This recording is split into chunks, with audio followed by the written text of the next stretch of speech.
آج بدقسمتی سے وہاں پہ ہی کھڑا ہے. اگر یہ اپنی سوچ چینج کریں گے تو ہمارے حالات چینج ہوں گے.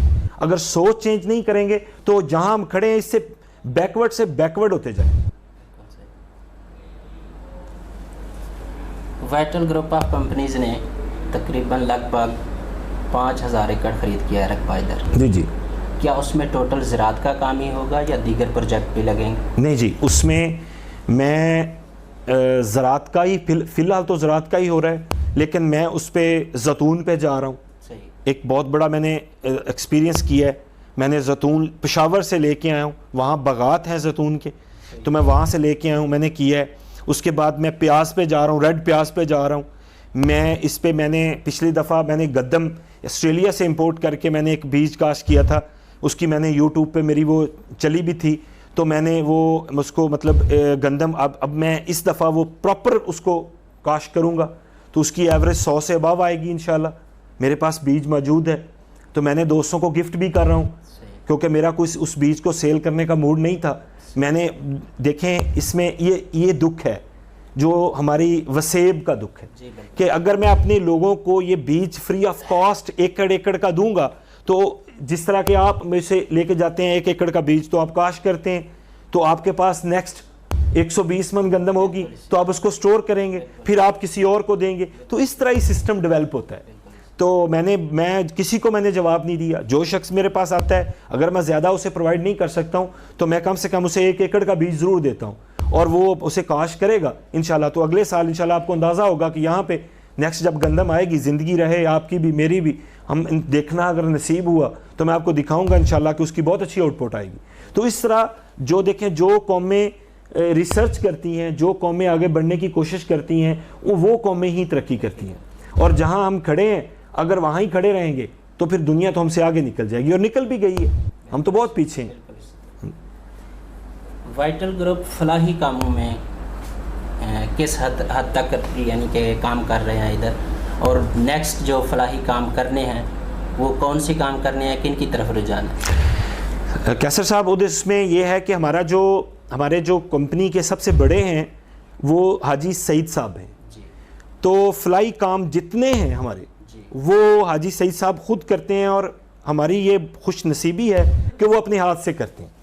ان کے اندر اللہ تعالیٰ نے وہ محبت ڈالی ہوئی ہے عوام کی کہ وہ جو کرتے ہیں اپنے ہاتھ سے کرتے ہیں, اور ان کی عمر یاسین صاحب سے وہ بڑے ہیں. لیکن اس کے باوجود بھی میں نے اپنی آنکھوں سے دیکھا کہ حاجی سعید صاحب 6 گھنٹے دھوپ میں سر پہ رومال رکھا ہوا ہے اور وہ کھڑے ہیں, اسٹیڈیم بنوا رہے ہیں, قبرستان بنوا رہے ہیں, قبرستان کی زمینیں خرید کے دے رہے ہیں, وہاں پہ دیواریں کروا رہے ہیں, غریب بچوں کی وردیاں سلوا رہے ہیں, وہ دسترخوان بنوا رہے ہیں, وہ مطلب وہ ٹول لگوا رہے ہیں. یعنی وہ سارا کام اپنے ہاتھوں سے کرتے ہیں.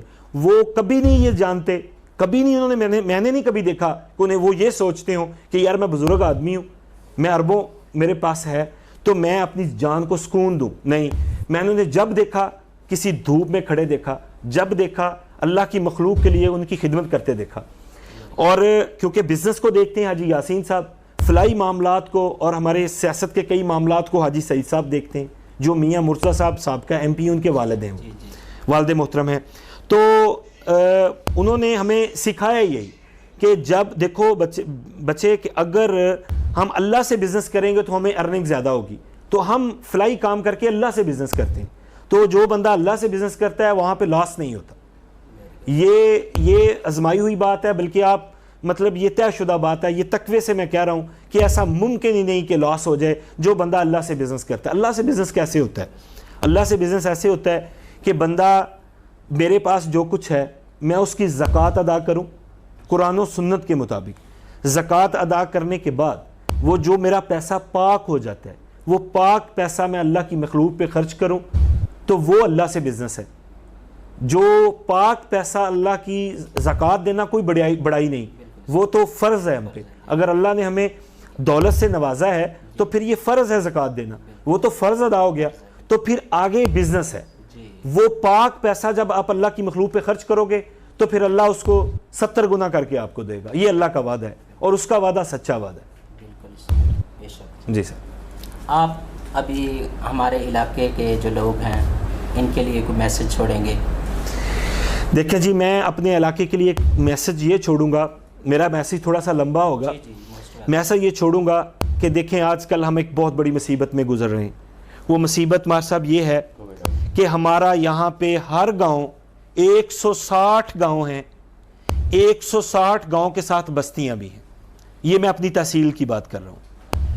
یہاں پہ زری بینک ہے, فنکا بینک ہے, دس اینڈ دیٹ, کوئی این آر ایس پی, کوئی جتنے بھی ہیں. ہم ان بینک کو, وہ بینک ہمارے لیے عذاب ہیں, وہ ہمارے لیے اتنا عذاب ہیں کہ ہم اس بینکوں کی وجہ سے اپنے رب سے دور ہوتے جا رہے ہیں. یہ بات دو طریقے سے نقصان میں ہے. ایک تو اللہ کی ناراضگی. اب کیسر بھائی آپ بتائیں مجھے کہ اگر اللہ بندے سے ناراض ہو جائے تو بندہ گروتھ کر سکتا ہے؟ ایسا ممکن ہے؟ ناممکن ہے.